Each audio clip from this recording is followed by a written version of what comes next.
How's it going, everyone? This is Patrick of Halloween Year-Round fame, and today I'm here to talk to you about animated Halloween specials. You know them, you love them, we all have our personal favorites. I'm going to give to you my personal top 10 obscure animated Halloween specials. Number 10, Bunicula, the Vampire Rabbit.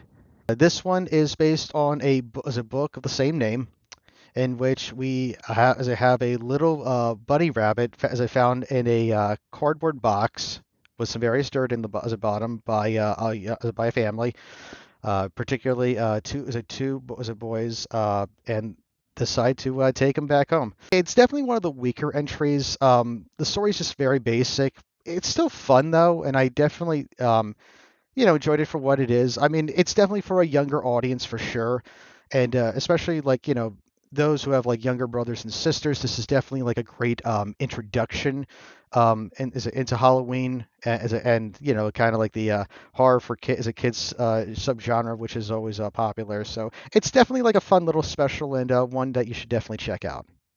Number 9, The Canterville Ghost. Now, there have been many, many adaptations of Oscar Wilde's classic tale, The Canterville Ghost. In terms of movies, TV specials, television episodes, you name it, they have definitely done it. And in this case, a made-for-TV special, in this case from 1988.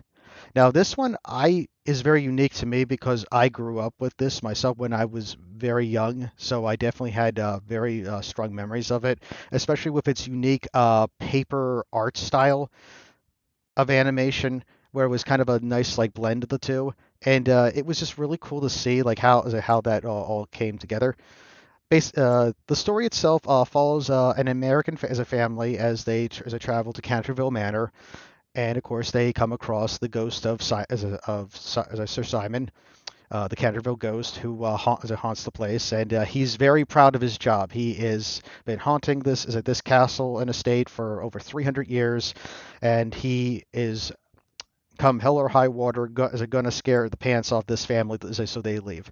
But of course, things don't quite go his way. Turns out that the family's a bit more than he bargained for, except for young Virginia, who feels sympathy for the ghost and ultimately wants to hear his case on why he continues to haunt the grounds.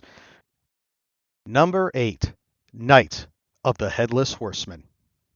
It's definitely one of the earlier CGI films, and it definitely shows its age. It definitely looks very stiff. It's definitely rough in places. But weirdly enough, though, where it lacks in polish to the Walt Disney animated classic, it definitely makes up for is it with an incredibly well-told story of the Legend of Sleepy Hollow. I mean, and at points, and I'm not gonna lie, it gets brutal. I mean, we're talking like beginning of the film. We have a random villager who's like trying to escape the headless horseman and gets cut down by him. You literally see like a pool of blood along with a horseman. You could is it slicing off his head and then seeing his head being carried off into the night. I was like whoa, like especially after seeing this like many years ago and rewatching it like for this review for this top 10. I'm like, wow, like that was crazy. And also, what surprised me too was the voice cast. You had some big names for this one. William H. Macy as as a Crane, Clancy Brown as the headless horseman. You also had Luke Perry as Brom Bones, which really like surprised me that he took a more like serious role for that. Mark Hamill also does a voice, and if you can believe this one, even Bill Farbark, and I apologize if I butcher his name, the voice of Patrick Star of SpongeBob SquarePants fame, also does a voice in this as Brom Bones' comedic lackey. Number 7, The Mad, Mad, Mad Monsters. Now, this is a follow-up to the classic Rankin Bass stop motion animated feature film, The Mad Monster Party. Absolutely one of my personal favorites, one that I definitely enjoy a lot. I have it right here on my bookshelf here.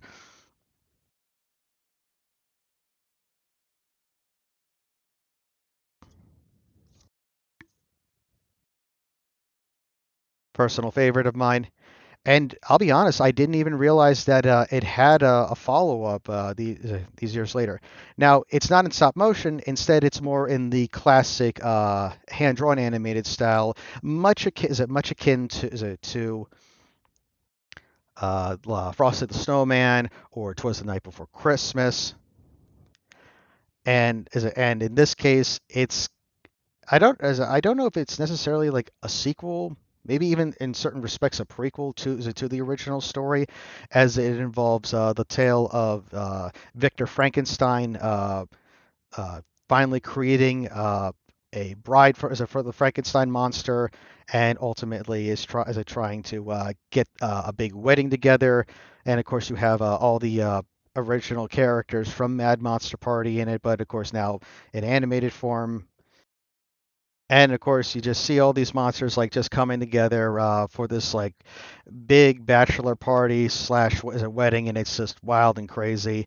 And of course, you have this crazy subplot with Igor trying to get with Frankenstein's bride, and of course, failing very miserably. It's like I said, just a very goofy slapstick kind of thing. It's very enjoyable, and definitely it definitely is a lot of fun. Like like I said, just a really fun classic movie monsters coming together and having a party. So it's definitely one I would highly recommend because, like I said, I didn't even realize that there was a follow up to Mad Monster Party until recently. So definitely one to check out. Number six, Scary Godmother's Halloween Spooktacular. Now, this one I definitely remember from the early 2000s. Uh, Released in 2003 by Mainframe Entertainment. And if that name sounds familiar, yes, it is that same Mainframe Entertainment who did the original is a reboot CGI series. Uh, they did a Halloween special, and actually it's pretty well done and definitely a lot more polished and professionally done versus the Night of the Headless as a Horseman from from late 1999. So in this story, we have a young girl named Hannah who is a, who's was it with as a her friends, and she gets dared to go into a haunted house in order to leave some candy in the basement, uh, or else she'll be eaten by a monster. Of course, her cousin Jimmy's the one who's like scaring her as a her and whatnot, and and then of course you as a have her be scared, and then from there, the scary godmother as it comes, he is a hearing her cries and as it says, hey, what's going on? Don't be sad. I'm gonna as I take you with me, and we're gonna have a cool, fun Halloween party. And from there, she's spirited away to this Halloween world where she's like at this cool lavish part as a party where you have as a various horror monsters. You have of course as a classic Dracula and his bride in this case, uh, Max and Ruby and their son as a coming in. You also have this crazy skeleton is a skeleton who's very much like this flamboyant show as a showman as a coming as a as a trying to get the part as a party together. You have the boisterous Bugaboo, the big monster is a monster who hides in the closet to scare kids. And definitely and of course I'm a lover of werewolves myself, so of course they had to have a werewolf, and why not have a theatrical over the top? Was it one name? Is it named Harry, who just happens to wear as a button down shirt with sheep on it, which I thought was just brilliant. It's just a really cute, fun Halloween special. Number five, The Devil and Daniel Mouse. Based on the classic Faustian as a tale of the Devil and Daniel Webster, this version offers a unique twist revolving around the animal kingdom, where you have Daniel, a mouse, voiced by Jim Henshaw, as a Hemshall, and his partner Jan, as a Jan, was it voiced by Annabelle Kirshan. Uh, Basically, as a two mice struggling to keep their as a folk music alive, and as a, in a era where rock and roll and disco were really starting to take off in the club scene. Of course, Beaufort distraught. Dan goes off to pawn his guitar, and Jan, heartbroken, says, I wish to become like a famous singer, and I would do anything." Of course, this gets the attention of the literal devil himself, is it voiced by is it Wiggins, and a very excellent voice role for him, playing the character of Beelzebub, who becomes her record producer, and ultimately her signing her soul away as a way becomes this uh, uh, is a diva in the music scene. She becomes as a famous as a gaining everything her heart desires, but then ultimately realizes that it all comes with a price. Which of course Beelzebub as it comes to try to to collect, and as a Daniel as a having to step in and saying, hey, hey, wait a minute, this contract's not good, and ultimately takes the devil to trial. Yes, there actually is a trial in this, and it is just as crazy as you think it is. Definitely like a unique piece of early Canadian animation history, and one that you definitely should check out around Halloween, especially if you're looking for just something different, or if you're just looking for like a cool deal with the devil storyline. This is definitely one to go check out. Number four, Witch's Night Out. So in 1978, there was an animated Halloween special from a Toronto animation studio that as it brought us this very unique gem, and one that I just watched for the very first time for this top 10 review. And I have to say, I really dug it. It was very interesting, very unique. Loved just like the timeless style of it. Was it with its like like very much in the 70s, but also like I like the simple yet cool animation style that they did for the various the characters. So it's the Halloween season, and you have these two kids who are really enthusiastic about Halloween, but the townspeople are a little bit down, not sure about exactly what to do. They're trying to scare people around the town, and it's not really working out, and they're like a little disappointed. It's like, oh, like I want to be a real werewolf, or I really want to be as a as a ghost, which then has gets the ear of the titular witch, or as she's called, their fairy godmother, voiced by the incredible Gilda Radner of Saturday Night Live fame. And I have to say, I just love her energy with this. Like, she's just fun.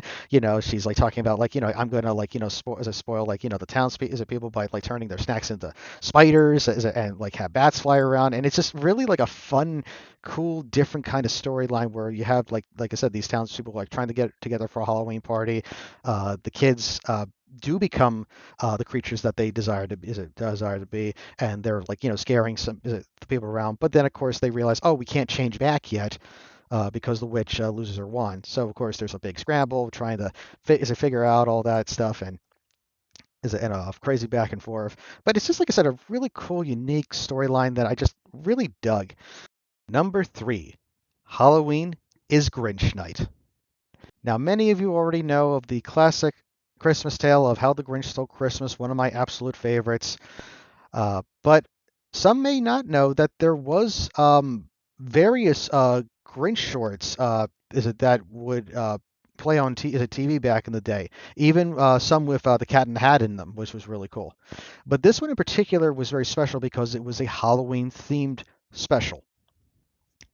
So in this case, the story is once again set in the town of Whoville, but in this case, a sinister sour wind blows through the air, and the various townspeople close up shop early because they know that the Grinch on the top of Mount Crumpet is coming down in his paraphernalia as a wagon, bringing forth his Grinchly delights, and it's just really like you can just it's very much a false story, like with the leaves going, the wind howling, and of course the story of a young boy named Euchariah becoming spirited away and running into the Grinch himself, who stands up and says, "No, I'm not afraid. I'll take you on." And to that, the Grinch happily obliges by showing him some of the most nightmarish things I have seen.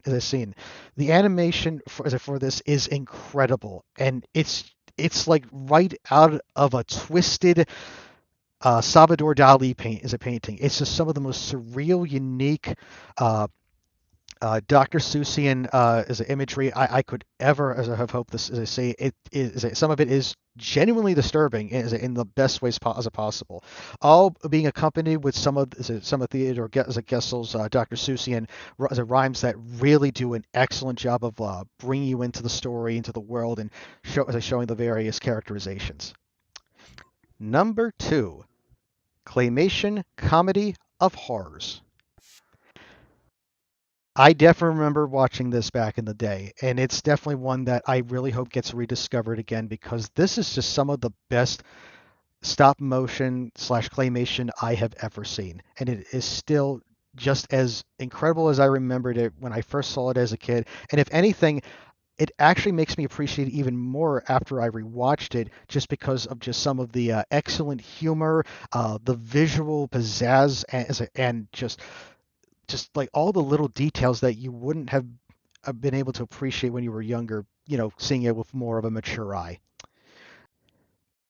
So our story begins with Dr. Frankenstein creating this unique elixir that will change the world. But of course, before he can enact it, the village people come and ultimately cut him down.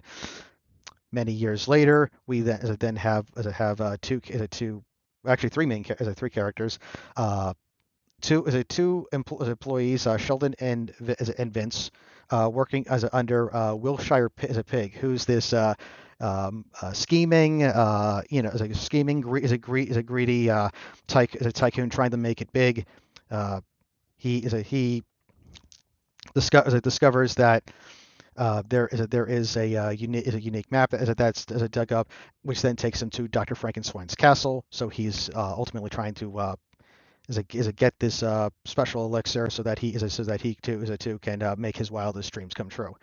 And just from there, it just is so wild, crazy, unique. The creativity is just mind blowing, and I just can't say it enough. Will Vinton truly is one of the greatest pioneers in the field of claymation. It's just amazing how much energy, love, passion, uh, and pizzazz that goes into every single the frame of this. It's just wild to see just how funny it is from both a visual as well as a comedic standpoint. It really generally will make you laugh. Even as a it made me laugh multiple times, and I just really just loved it. I mean, everything from just uh, uh, was it Wilshire being mistaken for Dr. Jekyll as a Wilshire and Sheldon encountering literally the four horsemen of the apocalypse at a restaurant, and they're just palling around with him and just having a good laugh while they're just like so nervous. It's like, yeah, that's nice. Can we get going? It is just so fun. And the number one of the top 10 list for the best obscure animated Halloween specials is The Halloween Tree. Now, just a preference before I get into this, I have never had the chance to actually see this special until this year for this list.